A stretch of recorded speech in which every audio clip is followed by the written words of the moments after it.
Prime by KSI and Logan Paul is the latest craze to sweep the internet.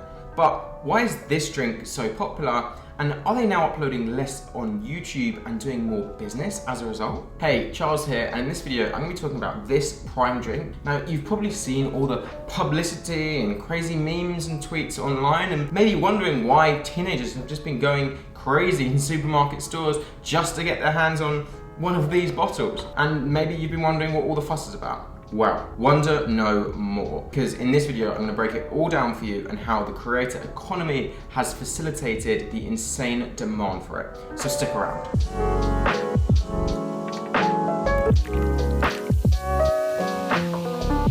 We're seeing a rise of this new trend where YouTubers are actually doing less YouTube now they've built themselves a big audience and are starting to diversify their portfolio by starting new business ventures, investing, becoming music artists. Creators no longer, it seems, want to rely solely on one platform to make a living. Instead, they've wanted to leverage their popularity and brand presence to take up more opportunities while still uploading some videos and keeping some kind of consistent upload schedule on the platform.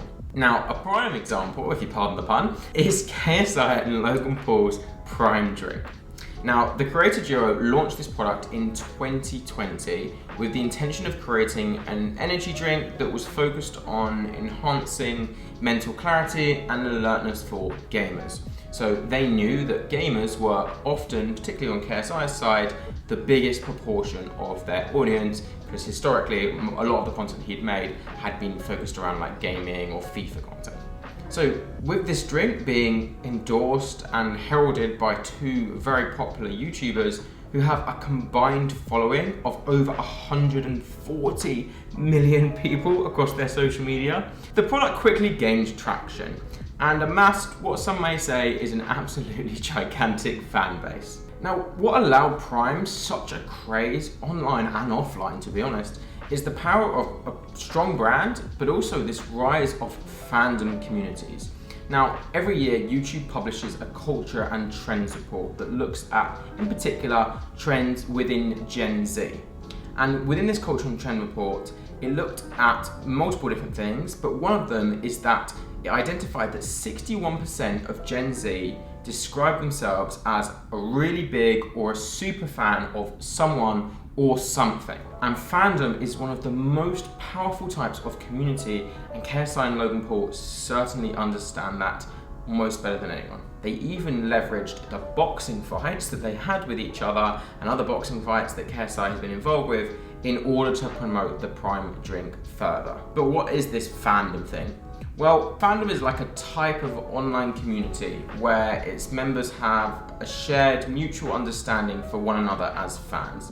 And this type of community is really quite integral to creator economies, enables creators to engage with their fans in meaningful and direct ways.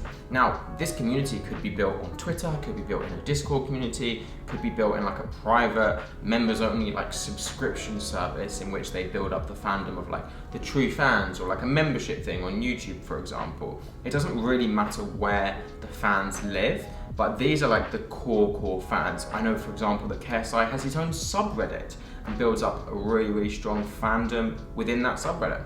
Now, using their respective communities and the way in which they communicate, so for example, I saw that KSI uploaded a screenshot of a conversation that he had with his dad on Twitter, and that was actually teasing a new flavor of Prime drink. So look, KSI and Logan were able to promote their product super effectively by engaging with fans directly with things that they would relate to and understand. And using this kind of like feedback and comments and understanding of what the fans are actually interested in, they could quickly identify what features of a new drink resonated with the community and then make adjustments accordingly, and hopefully try and gauge overall interest in Prime before it even hit the shelves. But they didn't really understand it that well, because I know there was apparently some manufacturing and production delays, but perhaps that was actually part of their clever marketing strategy. Now, brands do this all the time, like Apple will say, oh, we've sold out faster this year than we have any other year, but maybe they had like half the level of stock they had this year versus last year. So it can actually be a better strategy to sell out and create virality based on something that you cannot have. And this is kind of what happened with Prime. Like, people were going into Asda trying to get it off a pallet. As soon as they found out that that store had stock, they would all be like running in with their friends to try and get just one of the drinks. They create demand for something that other people couldn't have, and were trying to get their parents to like buy it online or buy it on eBay or trying to queue up in store to be able to get it. So understanding this market is a really integral step to starting any business. And obviously, with the benefit of being creators and having a gigantic following, KSI and Logan had a direct response from their audience, specifically their future customers.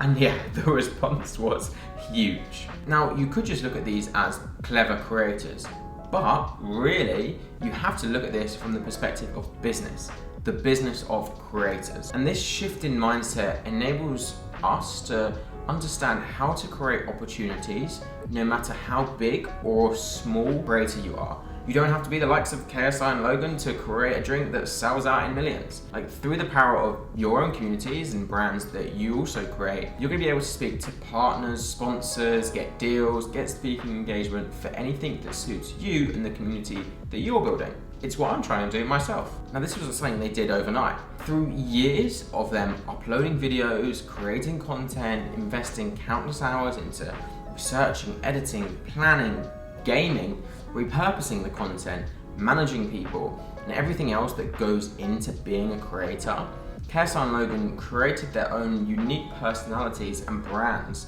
which allow them to go on and explore different opportunities that interest them. Not only that, but realistically, being a creator, they built the business skills in terms of promoting themselves to be able to create a product and be able to leverage their own personal brands in order to promote something else. And probably one of the most important parts of this is that it enables creators to develop a deeper relationship between themselves and their fans.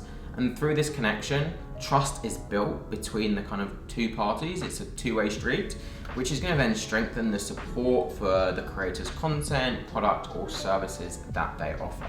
And this type of community-based approach allows creators to generate a sustainable income whilst also furthering the growth and pushing the limits of the opportunities. As Kevin Kelly, Tim Ferriss, Seth Godin, and Ramit Sethi, and many others, to be honest, have said, all you really need is 1,000 true fans to be financially free forever and to live as an independent creator, earning good money, making what you love. And it doesn't really matter too much on what that is. Of course, there's more niches that are going to be more profitable than others, but if you have 1,000 true fans of all of the different monetization methods that you can earn, you're probably going to be good. Now, the success of Prime was obviously heavily attributed to its launch being so closely tied to KSI and Logan's communities, and way more than 1,000 true fans. They wouldn't have sold out if they only had 1,000, but many of which felt a personal investment in the product because they've been watching these creators for so many years. They've been gamers themselves. They built a drink that actually resonated with the gaming community. And because of that personal investment they had in the product and in the creators, this enabled the ridiculously strong sales numbers, the ridiculously crazy hype, and really successful launch and crazy stock and production issues that they had. I think they would probably see it as a pretty successful product launch, and they're probably thinking, what next? But anyhow, that's my thoughts. What do you think? Are you a big fan of the Prime drink? Do you often go into KSI's subreddit? Maybe you queued outside of Asda for a few hours to try and get your hands on one. I'm curious to know what your thoughts are. And if you enjoyed this video, well, here's another one you'll probably enjoy watching next. And if you haven't already, subscribe to the channel for more, and I'll see you in the very next video. Thank you so much for watching. Bye bye.